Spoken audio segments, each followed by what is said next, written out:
गंग गणपते नमः। आप सभी का आपके अपने चैनल पर बहुत बहुत स्वागत है। आज इस वीडियो में हम हरतालिका तीज की कथा सुनेंगे। जिनके दिव्य केशों पर आँख के फूलों की माला शोभा देती है और जिन भगवान शंकर के मस्तक पर चंद्र और गले में मुंडों की माला पड़ी हुई है, जो माता पार्वती दिव्य वस्त्रों से तथा भगवान शंकर दिगंबर वेश धारण किए हैं, उन दोनों भवानी शंकर को मैं नमस्कार करती हूँ। कैलाश पर्वत के सुंदर शिखर पर माता पार्वती जी ने महादेव जी से पूछा, हे महेश्वर, मुझे आप वह गुप्त से गुप्त बातें बताइए जो सभी के लिए सरल और महान फल देने वाली हैं।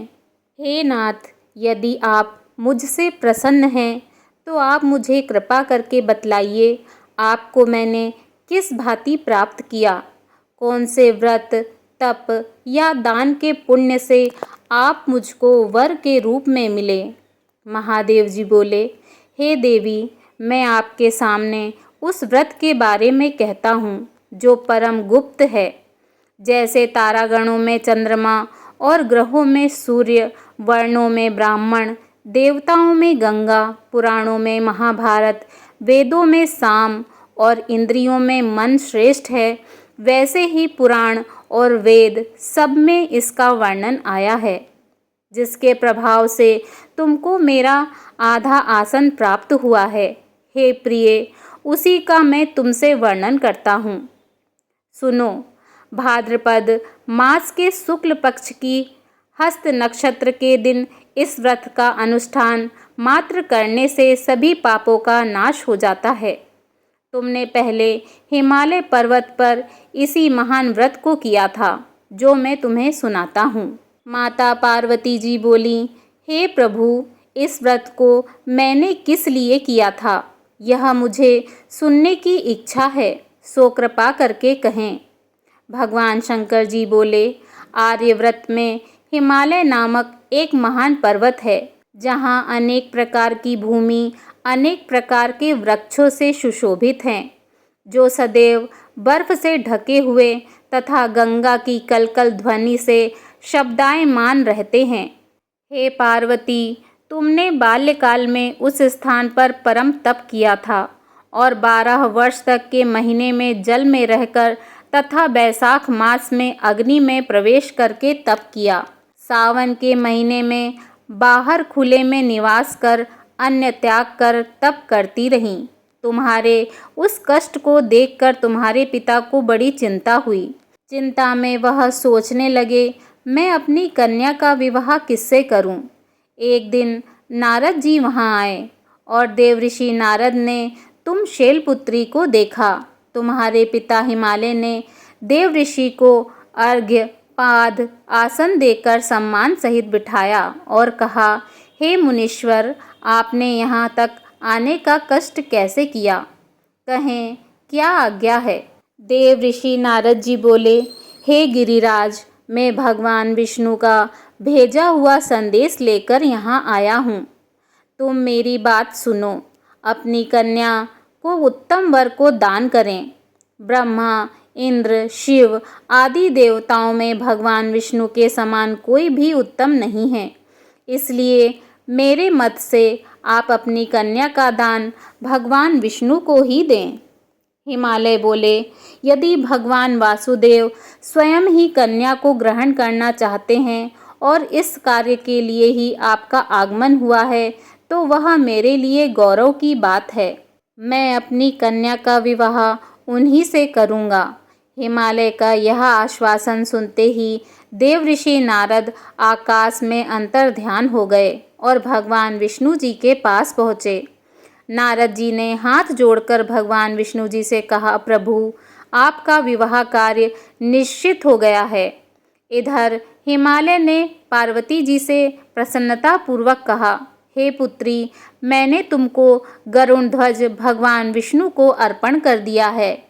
पिता के इन वाक्यों को सुनते ही माता पार्वती जी अपनी सहेली के घर गईं और पृथ्वी पर गिरकर अत्यंत दुखित होकर विलाप करने लगीं। उनको विलाप करते हुए देखकर सखी बोली, हे देवी, तुम किस कारण से दुखी हो, मुझे बताओ। मैं अवश्य ही तुम्हारी इच्छा पूरी करूँगी। माता पार्वती बोली, हे सखी, सुन, मेरी जो मन की अभिलाषा है उसे सुनाती हूँ। मैं महादेव जी को पति रूप में पाना चाहती हूँ और उन्हें ही अपने मन में अपना पति मान चुकी हूँ, परंतु मेरे पिताजी मेरा विवाह भगवान विष्णु जी के साथ करना चाहते हैं, इसलिए मैं निसंदेह इस शरीर का त्याग करूँगी। पार्वती जी के इन वचनों को सुनकर सखी ने कहा, हे देवी, जिस वन को तुम्हारे पिताजी ने न देखा हो तुम वहाँ चली जाओ। तब देवी पार्वती अपनी सखी का यह वचन सुन ऐसे ही वन को चली गईं।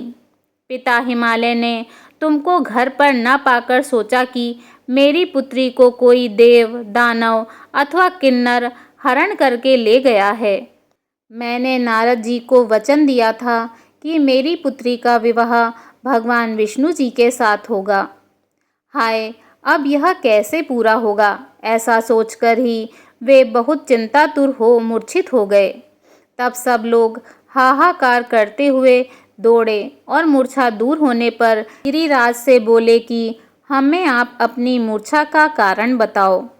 हिमालय बोले, मेरे दुख का कारण यह है कि मेरी रत्न रूपी कन्या को कोई हरण करके ले गया, या सर्प ने काट लिया, या किसी सिंह ने मार डाला।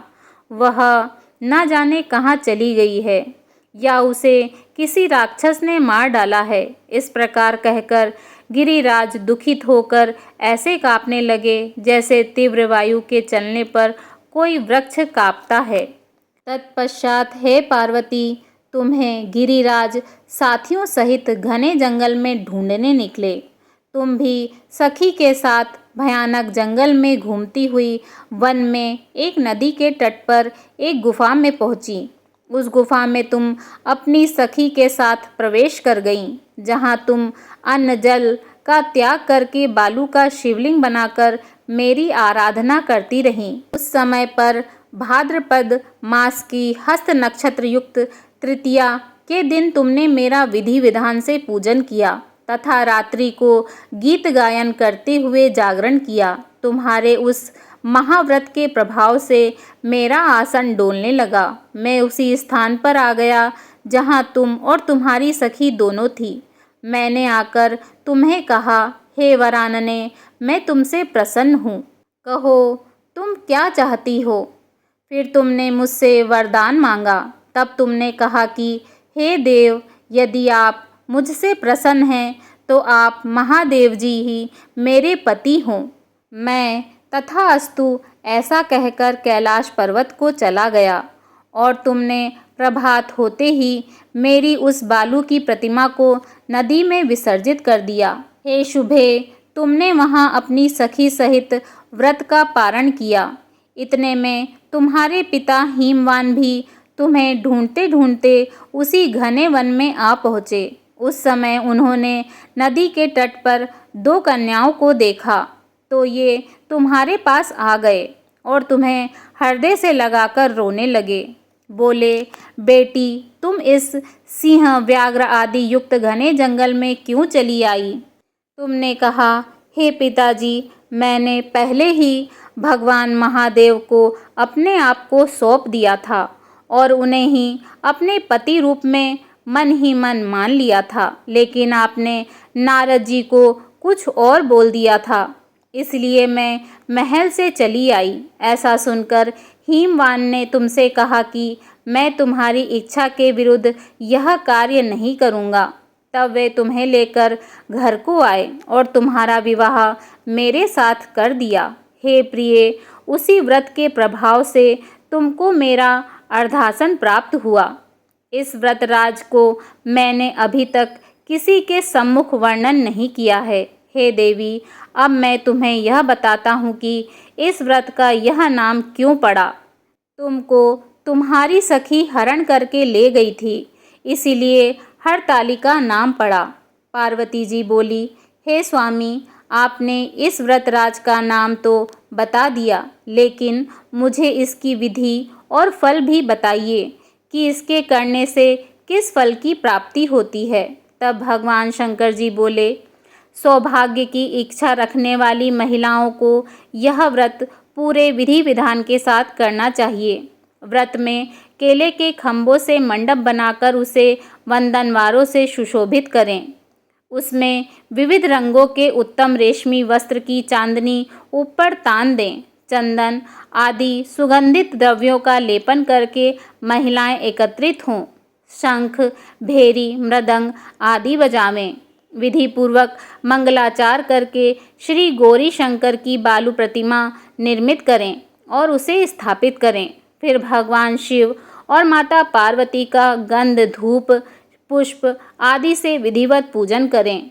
उनको नैवेद्यों का भोग लगावें और रात्रि में जागरण करें। नारियल, सुपारी, लौंग, अनार, नारंगी आदि ऋतु फलों तथा फूलों को एकत्रित करके धूप, दीप आदि से पूजन करके कहें, हे कल्याण स्वरूप शिवा, हे मंगल स्वरूप शिव, हे मंगल रूप महेश्वरी, हे शिवे, सब कामनाओं को देने वाली देवी, कल्याण रूप तुम्हें नमस्कार है। कल्याण स्वरूप माता पार्वती, हम तुम्हें नमस्कार करते हैं। भगवान शंकर जी को सदैव नमस्कार करते हैं। हे ब्रह्म रूपिणी, जगत का पालन करने वाली माँ, आपको नमस्कार है। हे सिंहवाहिनी, मैं सांसारिक भय से व्याकुल हूँ, तुम मेरी रक्षा करो। हे महेश्वरी, मैंने इसी अभिलाषा से आपका पूजन किया है। हे माता पार्वती, आप मेरे ऊपर प्रसन्न होकर मुझे सुख, सौभाग्य प्रदान कीजिए। इस प्रकार के शब्दों द्वारा माता पार्वती और भगवान शंकर जी का पूजन करें। विधि पूर्वक कथा सुनकर गौ, वस्त्र, आभूषण आदि ब्राह्मणों को दान करें। इस प्रकार से व्रत करने वाले के सब पाप नष्ट हो जाते हैं। बोलो ओम नमः पार्वते पते, हर हर महादेव।